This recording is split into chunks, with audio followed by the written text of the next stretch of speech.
civilização. E, acima de tudo, que os melhores métodos cientificamente acurados, que correspondam realmente à necessidade dessas crianças, seja estudado e defendido por pessoas que supostamente defendem essa não ideologia, que seria você, no caso, em vez de ficar gerando esse pânico moral e sensacionalismo de que educação sexual seja necessariamente isso. Quando a gente denuncia esse tipo de coisa, a gente está fiscalizando. A gente está mostrando, olha só o que eles estão fazendo. Eles estão usando um ambiente de ensino que deveria ser um ambiente de conscientização para sexualizar crianças. Porque querem destruir padrões, porque não aceitam, sei lá, o patriarcado, não aceitam as famílias tradicionais. Aí vai lá, enfia um monte de besteira na cabeça de uma criança que o pai não pagou pra isso.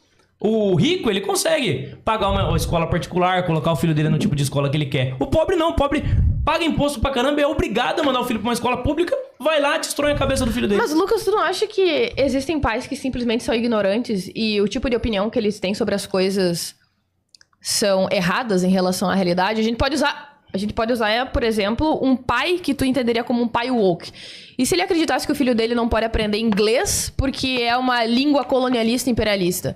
Eu penso que, em alguns casos, os pais devem ter menos autoridade do que o Estado em relação à educação dos filhos, caso isso esteja ferindo os direitos e as necessidades dos seus filhos, como, por exemplo, aprender inglês, ou aprender sobre evolução, caso os pais sejam criacionistas, ou em relação à matemática, algum tipo de percepção de que a racionalidade é eurocêntrica ou patriarcal, algo nesse sentido. Não significa que, porque são pais, eles são detentores da propriedade dos filhos, como se eles fossem donos dos próprios filhos. Se o filho não tiver a idade, sim, os pais são donos dos filhos. Ah, ok. Então eles são comparáveis a animais domésticos. Enquanto eles não tiverem idade para optarem por conta própria, os responsáveis são os pais. Eu prefiro que os pais tenham a responsabilidade primária sobre os filhos do que um burocrata, do que um político. Que muitas vezes pode usar isso como ferramenta de manipulação ideológica. Você vê a Coreia do Norte, por exemplo. O que eles fazem? Nas escolas, desde cedo, eles manipulam a cabeça das crianças para eles manterem um regime totalitário no poder. E agora eu vou confiar que o tempo todo nós vamos ter governantes bonzinhos, políticos bonzinhos, cuidando da educação das crianças, enfiando a groselha que eles quiserem na cabeça das crianças. E detalhe, esses políticos, eles vão ter mais autoridade do que os pais? É isso que você defende? Que o político tenha mais interferência sobre a educação de uma criança do que o pai? Não necessariamente políticos, mas a ciência, quando ela realmente é bem aplicada. O que é a ciência? A ciência não pode ser usada como viés. A ciência não pode ser manipulada para interesses políticos. Claro que pode ser manipulada, mas de qualquer maneira, ainda assim, é o melhor método já desenvolvido. O quê? O melhor método de centralizar a educação na mão do Estado? O melhor método científico. É o melhor já desenvolvido para descobrir e investigar a verdade. Tá. Como o exemplo que eu mesmo dei, que você concordou em relação à abstinência sexual, você não pode pegar a partir do conhecimento técnico a respeito dos próprios limites. Você não pode querer pegar uma abstração teórica, uma utopia da sua cabeça e querer impor a realidade. A realidade é que se você concentra esse tipo de poder na mão do Estado, não dá certo. Porque o Estado vai abusar desse poder. É o que aconteceu. Em todos os regimes totalitários é sempre assim. O primeiro lugar que eles atacam é a educação. Porque é um lugar para você fabricar em massas militantes ideológicos. Que foi a grande estratégia da extrema esquerda aqui no Brasil também. Quando eles viram que o campo político estava dominado na época do regime militar, o que eles fizeram? Passaram a ocupar as zonas de influência, principalmente ambientes universitários e escolares. E hoje em dia você tem uma hegemonia em diversos campos da esquerda por conta disso, porque eles ocuparam as zonas de influência. Então, enquanto o Estado tiver essa proeminência, o Estado tiver esse poder de escolarização, de influência na vida das crianças, o Estado vai ter esse poder também de manipulação. Então, o que eu sugiro? Eu acho que nós tínhamos que ter um sistema mais descentralizado, com menos influência estatal, mais plural. Um sistema pode ser baseado em voucher ou em alguma outra alternativa. E acho que enquanto isso não acontece, nós conservadores, pessoas como eu, nós temos que ocupar esse espaço também. Pra lutar pelas nossas crianças, pra impedir que a cabeça das nossas crianças sejam destruídas em sala de aula. Destruídas por religião, por exemplo, ou pelos próprios vieses tradicionais. Eu não acho que a religião em geral destrói, não. Tu acha que ela é mais confiável, por exemplo, do que a aplicação de métodos científicos acurados? Eu acho que a religião do feminismo é muito mais nociva do que qualquer religião.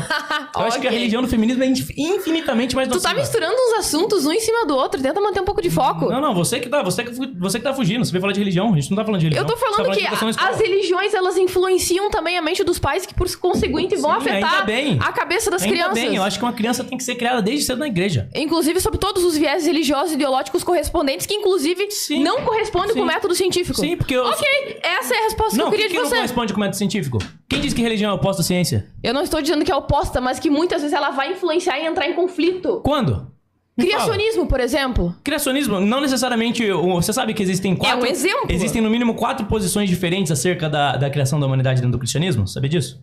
Dentro do meio teológico... Provavelmente, inclusive, deve ter mais. O coordenador do projeto Genoma, que é o maior projeto já feito na história, que foi o projeto que mapeou o gene humano, ele é um evolucionista, ele é um cristão, que inclusive chegou, acho que concorreu ao prêmio Nobel, e é um cristão convicto.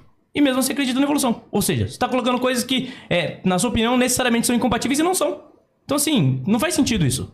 Você tem alternativas ali, você tem diversas correntes de pensamento dentro do cristianismo. Agora, o que está se discutindo aqui quem deve ter autoridade primária sobre a educação dos filhos? É o pai ou é a escola? Eu acho que a escola deve ficar em segundo plano.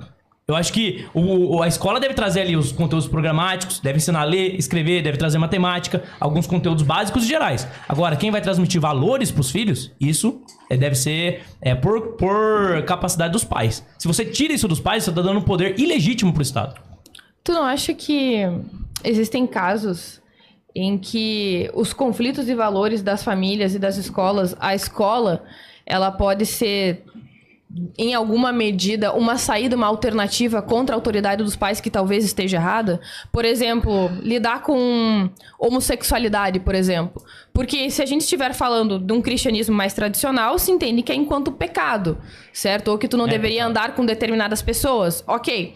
A questão é que a escola, ela estaria ensinando os valores de bons tratamentos entre pessoas diferentes, com estilos de vida diferentes. Tu seria contra a escola ensinar bons valores como tolerância, respeito à diversidade, a outros estilos de vida? Se a família não estivesse ensinando isso? O que a escola tem que construir é um ambiente onde todo mundo se respeite. Então a criança desde cedo ela tem que aprender que ela não pode praticar violência, que ela não pode praticar discriminação com qualquer outro tipo de pessoa. Isso sim. Daí pra você dizer para uma criança que ela pode ser o que ela quiser, que não necessariamente porque ela nasceu homem, ela é homem, aí você já tá dando um salto tremendo. São as reclamações que eu recebo de pais. Pô, meu filho foi pra escola, era pra aprender matemática e português e voltou pra casa falando que ele quer ser mulher porque o professor falou que ele pode ser mulher se ele quiser. É isso que acontece. Esse é o problema dos conservadores. O problema não é, tem que ter respeito. Lógico que tem que ter respeito. Quem é o louco que vai defender que não tem que ter respeito? Esse cara tem que ser internado. Eu defendo que todo mundo seja respeitado. Olha, existem inúmeros pais homofóbicos que acham que não tem que ter respeito ao ponto de espancar os filhos até a morte, caso eles não correspondam às expectativas de gênero ou de orientação sexual. Aí você tá trabalhando com uma situação, com uma abstração, com uma suposição. Abstração, espancamento de filho é uma abstração. A gente tá falando com fatos. Então me cita, qual caso é esse aí? Meu Deus! Que caso é esse? Eu não tenho nenhum específico agora em mente. Então você não tá trabalhando com fatos. Você tá criando uma historinha, homofobia doméstica é uma historinha. Você tá criando uma historinha pra tentar convencer o público. É isso. Pode ter pais que não sabem lidar com a sexualidade do filho? Podem ter. Assim como tem pais que lidam pro outro extremo.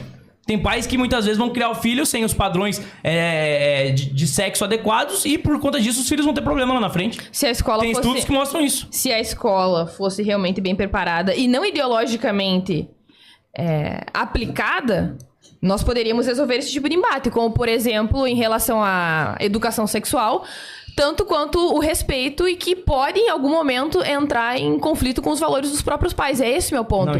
Em algum momento esses conflitos vão existir, e o meu ponto é que os pais devem estar em desvantagem em relação a uma autoridade científica aplicada numa escola. Bom, então, vamos deixar claro aqui pros pais o que está sendo defendido aqui. Ela tá defendendo pra vocês, pais, que a escola tem mais autoridade sobre seus filhos do que vocês. Não foi isso que eu falei. E eu tô defendendo não foi isso que eu falei. É isso, não foi isso que eu falei.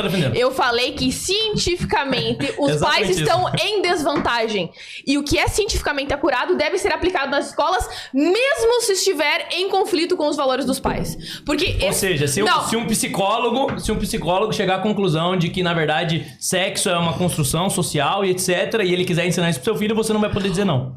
É isso. Psicólogo. Foi isso que eu falei. Um psicólogo aleatório, ideologicamente corrompido. O que mais a esquerda faz é fabricar estudos de panfletários pra tentar justificar as coisas como se fossem científicas sem ser.